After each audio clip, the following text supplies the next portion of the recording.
VII de Inglaterra duró solamente 10 años de reinado, comparado a la reina Victoria, que duró 63 años.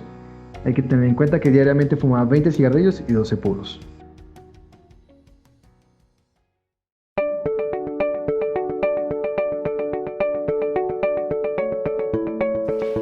Hola y bienvenidos a Podmédicos, el espacio de medicina que te ayuda a estudiar y a estar actualizado sin la necesidad de leer. Somos Miguel Cañón y Juan Mogollón, dos médicos interesados en la profusión de información actualizada y de la mejor calidad para estudiantes de medicina, médicos internos, médicos generales y personas afín con el maravilloso mundo de la medicina. Podmédicos es un podcast que tendrá 4 tipos de episodios cada mes sobre un tema específico.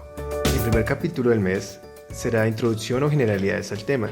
El segundo, manejo y guías. El tercero serán noticias o perlas médicas.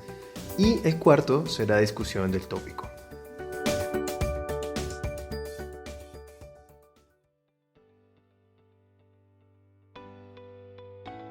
Muy buenas tardes, buenos días a todos nuestros oyentes. El día de hoy vamos a hacer un nuevo episodio de Podmédicos, el podcast de medicina diseñado para aprender donde tú quieras, en el momento que tú quieras, sin la necesidad de leer. Para nosotros es un placer tenerte aquí y en el capítulo de hoy vamos a abordar el manejo de la EPOC estable, conforme a los lineamientos del consenso de la GOLD 2020. Por tanto, vamos a orientar nuestras intervenciones de forma concordante con la clasificación GOLD, que hablamos en nuestro episodio anterior. Muy bien, Juan. Durante estos capítulos y este ciclo de EPOC hemos hablado acerca de todos los factores de riesgo que envuelven a la EPOC, ¿no? Hay que tener en cuenta que toda educación en el paciente va a ser la piedra angular en el manejo no farmacológico. Entonces, antes de entrar como tal al fuerte de este capítulo, que es como el manejo farmacológico de estos pacientes que son muy recurrentes en Latinoamérica, vamos a empezar desde la educación y desde asegurar al paciente que deje aquello que le está produciendo la enfermedad. No sé si tú te acuerdas alguna vez en tu experiencia clínica cuántos abuelitos todavía cocinan con leña, ¿no?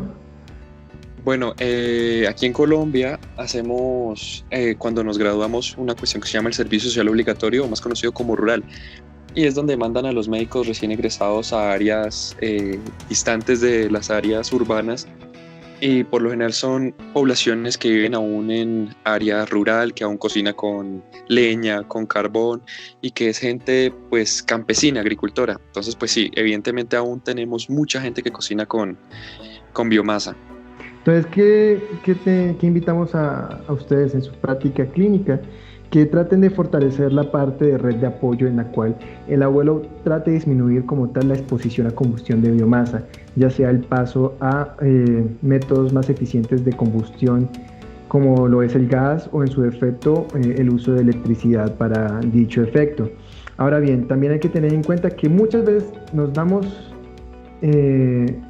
cierta insistencia en uso de inhaladores, pero nunca enseñamos bien la técnica del inhalador, ¿cierto?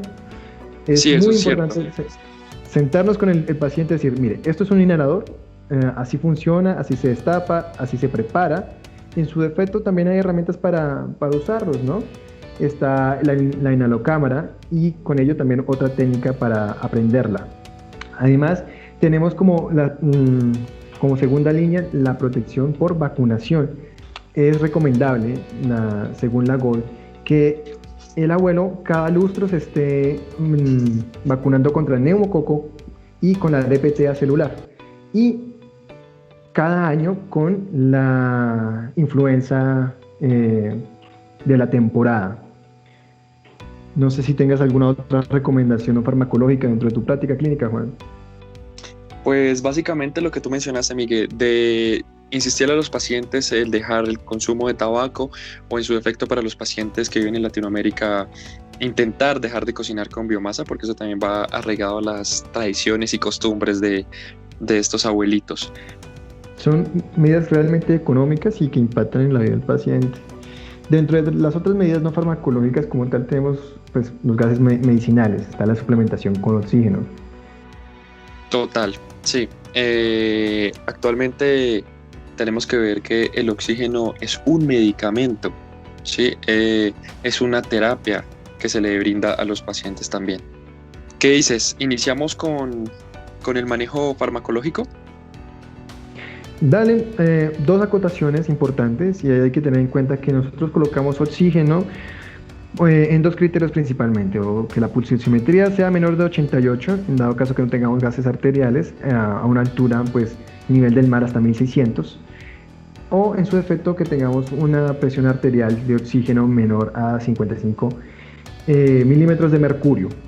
Hay que tener en cuenta que el Medical Research Trial, el Medical Research Council Trial de Inglaterra, toma pacientes a 5 años y en retrospectiva. Y mira, aquellos que tuvieron oxígeno tuvieron una sobrevida de a 5 años del 45%, mientras los que no tuvieron oxígeno tuvieron una muerte prematura. El 85% de ellos murieron. Entonces es muy importante recalcarle a los pacientes el uso del oxígeno constante a la hora de iniciarlo y suplementarlo en sus vidas.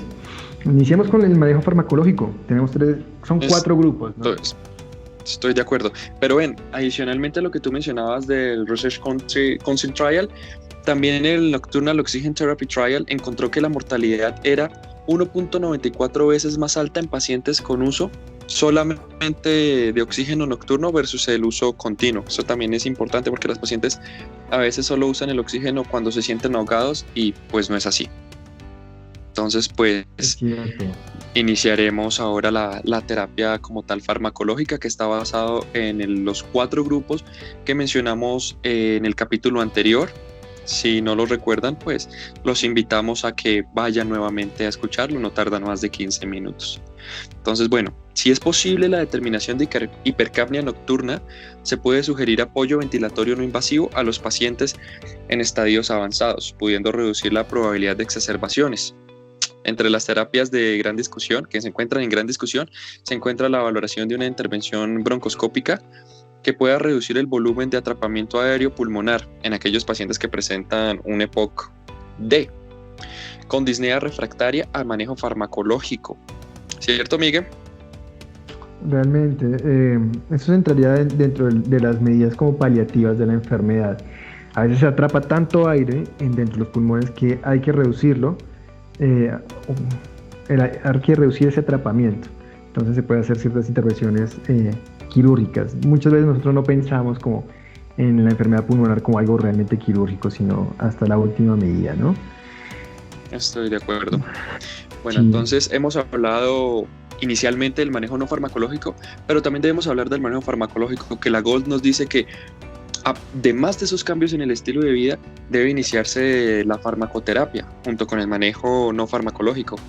Y tenemos que iniciar la selección de los agentes farmacológicos. Sí.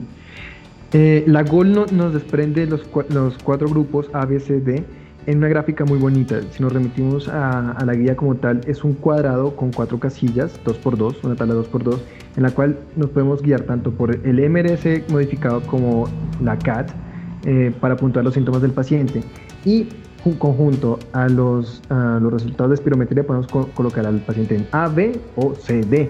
Y así nos vamos a empezar a orientar a la hora de colocar fármacos, lo cual es muy práctico, muy sencillo de aprender. De hecho, hasta puedes tener la tablita ahí en tu consultorio de tal manera para orientarte. Si no tienes esa tabla en el consultorio, recuerda que la puedes encontrar en @la_revista_de_medicina en Instagram.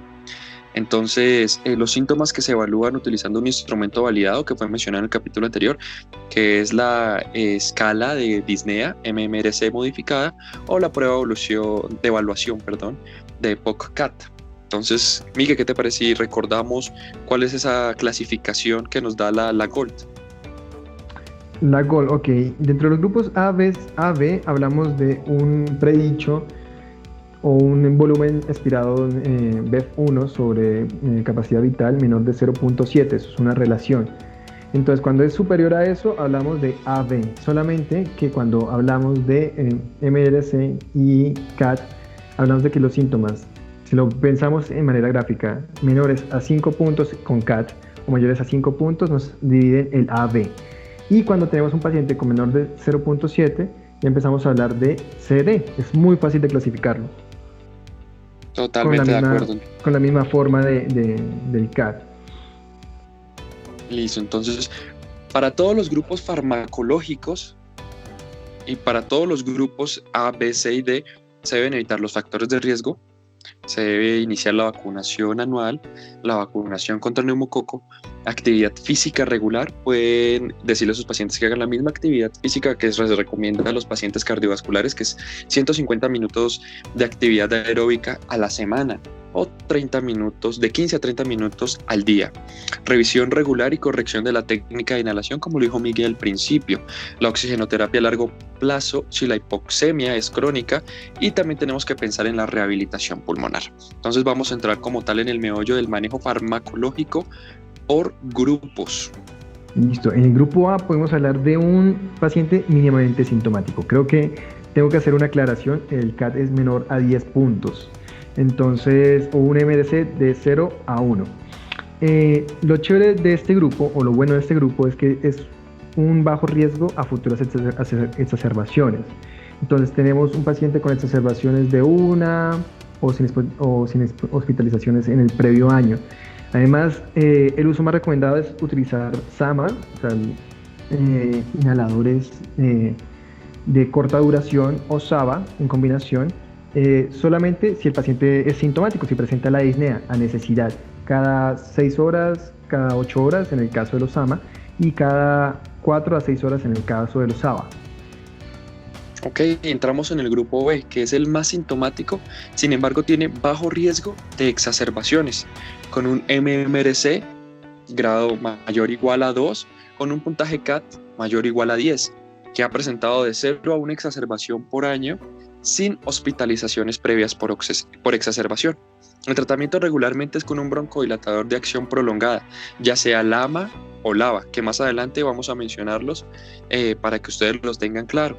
Según la preferencia del paciente, se puede adicionar un broncodilatador de acción corta, que generalmente es el SABA, salbutamol, que lo conocemos como inhalador de rescate, que es para el alivio de los síntomas según sea necesario. Ya en el grupo C, a diferencia del grupo B, es un paciente que es mínimamente sintomático, pero que tiene alto riesgo a futuras exacerbaciones. ¿Por qué? Porque tiene más hospitalizaciones por año y porque su capacidad funcional es mucho menor. Entonces, ¿qué se suele utilizar en estos pacientes? ¿Qué es lo recomendable? Entonces, tener un tratamiento de base con LAMA, con un antimuscarínico de larga duración, en combinación con un SABA, un broncodilatador de corta acción para el alivio de los síntomas cuando sea necesario. Exactamente, ya en el grupo D, que es la persona que está más sintomática y con alto riesgo de exacerbaciones, que tiene un MMRC grado mayor o igual a 2 o un puntaje CAT mayor o igual a 10, que ha presentado más de 2 exacerbaciones por año, y esas exacerbaciones lo han llevado por lo menos una hospitalización. Y su tratamiento, la GOLD nos recomienda que sea con LAMA, y si hay mucha disnea, por ejemplo un CAT mayor a 20, combinarlo con un LABA más LAMA. Se puede preferir el inhalador combinado de glucocorticoides, LABA, si las características del paciente son asmáticas, con mucha broncoobstrucción y mucha broncosecreción. El EPOC se puede superponer también. El SABA disponible para el alivio de los síntomas. Recordemos que el salbutamol, digamos en Latinoamérica, en el caso de Colombia, es el preferido para el rescate de los síntomas en los pacientes. Entonces, Mike, ¿qué te parece que nuestros oyentes deben saber que la terapia farmacológica para la EPOC se usa para reducir los síntomas, reducir la frecuencia y la gravedad de las exacerbaciones y mejorar la tolerancia al ejercicio? Y pues esto lleva a una mejoría en el estado de salud. Entonces, pues iniciamos mencionando los broncodilatadores que nos propone la GOLD 2020. Tenemos los beta-2 agonistas, que su acción principal es agarrar el receptor beta, relajar el músculo liso de las vías respiratorias, estimulando el receptor beta-2 adrenérgico, lo cual aumenta el AMP cíclico y produce antagonismo funcional a la broncoconstricción. ¿Qué significa eso? Mayor flujo de aire entrando en el pulmón. ¿Qué ejemplos tenemos de SABA, o sea, de Short Action Beta-2 agonista? Tenemos el fenoterol, tenemos el salbutamol, el albuterol, el terbuterol, con una duración o una vida media entre 4 a 6 horas. Es por eso que cuando hacemos esquemas de crisis, las horas son más bien pequeñas, 4 horas, 6 horas a la hora de rescate. Mejora visiblemente y para clínicamente la entrada del BEF1 y los síntomas. Dentro de los beta 2 también tenemos la selección de larga duración, los LABA, Long Action. Entonces, dentro de ellos tenemos el arformoterol, el formoterol, el salmeterol, con una duración media de 12 a 24 horas.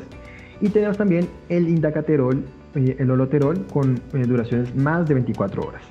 Hay que tener en cuenta que estos tratamientos vendrían a ser de base, como en grupos, digamos, C y D, en el cual al tener tanto tiempo de duración en el cuerpo, disminuimos la tasa de hospitalizaciones, la tasa de exacerbaciones y, por tanto, a largo plazo disminuimos la tasa de hospitalizaciones, la tasa de exacerbaciones y, por tanto, a largo plazo la mortalidad.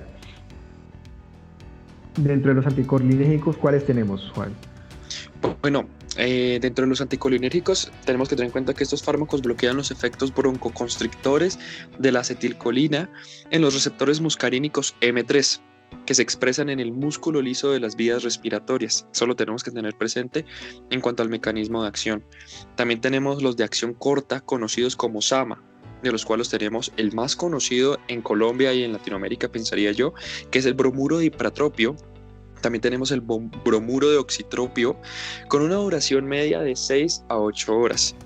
Al igual que los SABA y LAMA, tenemos los de acción prolongada, que es el glicopirronio y el tiotropio, con una duración de 12 a 24 horas.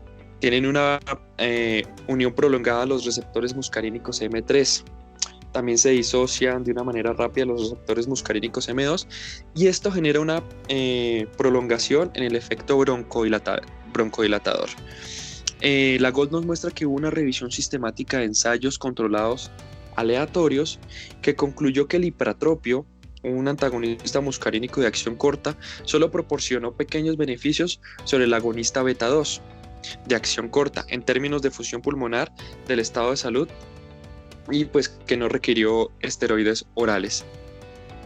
¿Con cuál seguimos, Miguel? Cabe resaltar que, pues antes de continuar con las metilxantinas, que sería como el siguiente paso, quería reiterar que todo lo que hemos hablado hasta el momento es inhalado, lo cual significa que es tópico. Al ser tópico, son inhaladores de dosis medida, y lo interesante en la época es que vienen múltiples presentaciones. Tenemos las presentaciones cortas, que vienen a ser como por ejemplo el bromuro de ipratropio, el salbutamol, que son inhaladores de dosis medida con un solo medicamento, y tenemos las presentaciones combinadas, lo cual para un abuelo, por lo general que son pacientes de mayor edad, que llegan con estas enfermedades, la enfermedad pulmonar obstructiva crónica, es mucho más fácil inhalar un solo medicamento en todo el día, pensando por ejemplo en los LAMA y en los SAMA. Ejemplos de eso: salbuterol, fluticasona. Ahora sí, pensando bien en las metilxantinas, estos ya son medicamentos para toma oral.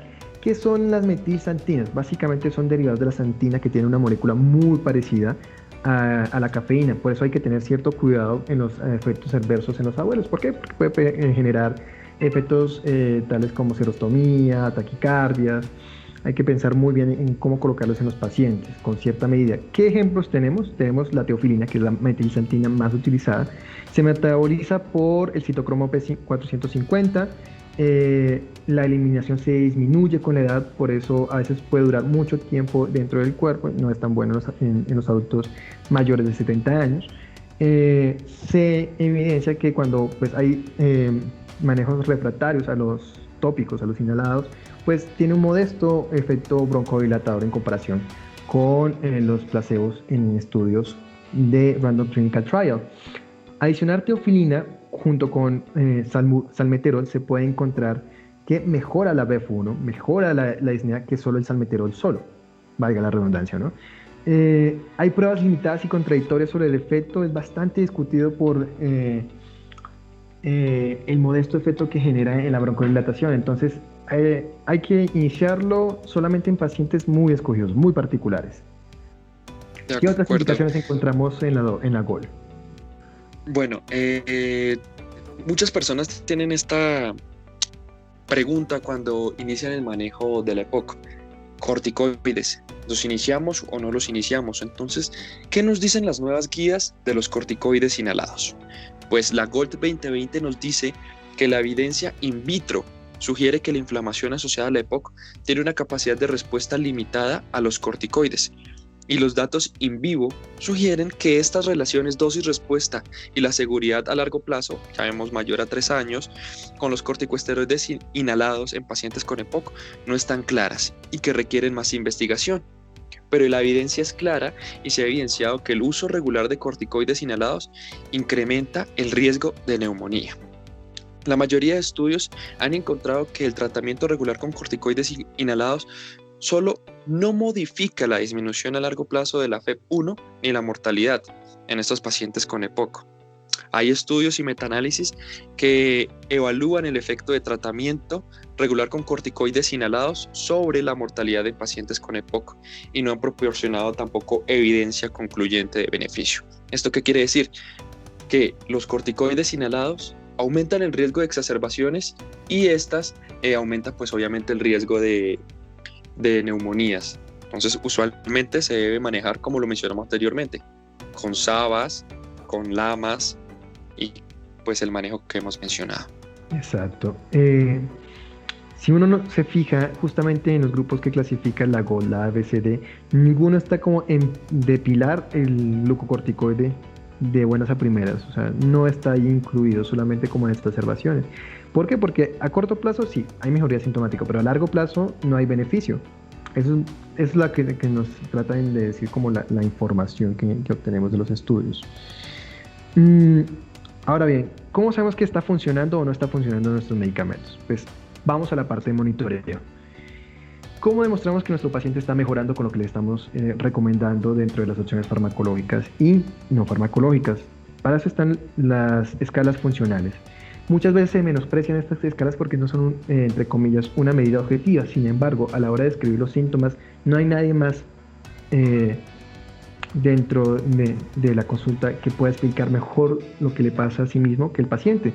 Entonces, al utilizar la escala MRC y la escala CAT, puedes ver a 3 meses, ok, mi paciente tenía este puntaje y 3 meses después tiene este puntaje. Mejoró, no mejoró, sigue igual. Se puede comparar a lo largo del tiempo.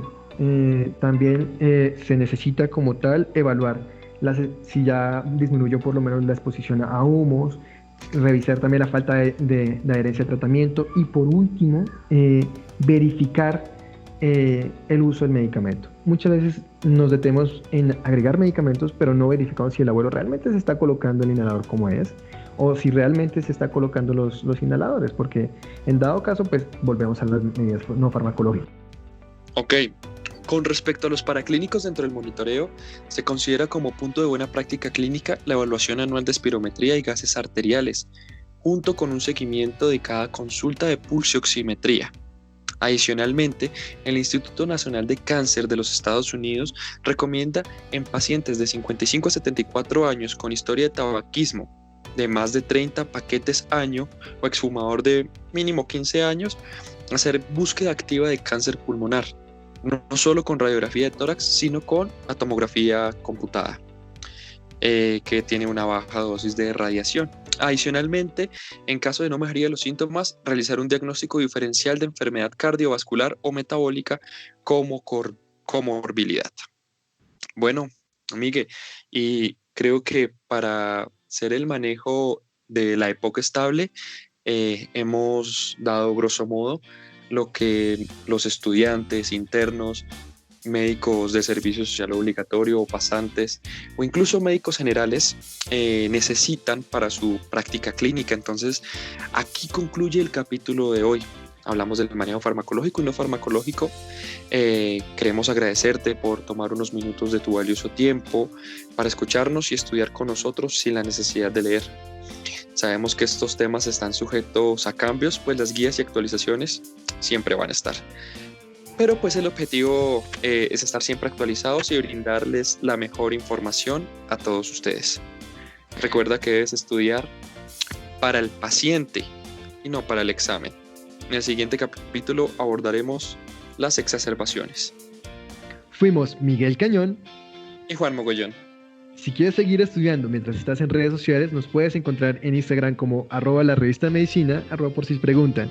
También nos puedes encontrar en Twitter como @podmédicos y @la revista de medicina. Y en Facebook como la revista Medicina. Esperamos escucharte pronto y estar en tus oídos. Hasta la próxima. Chao, chao.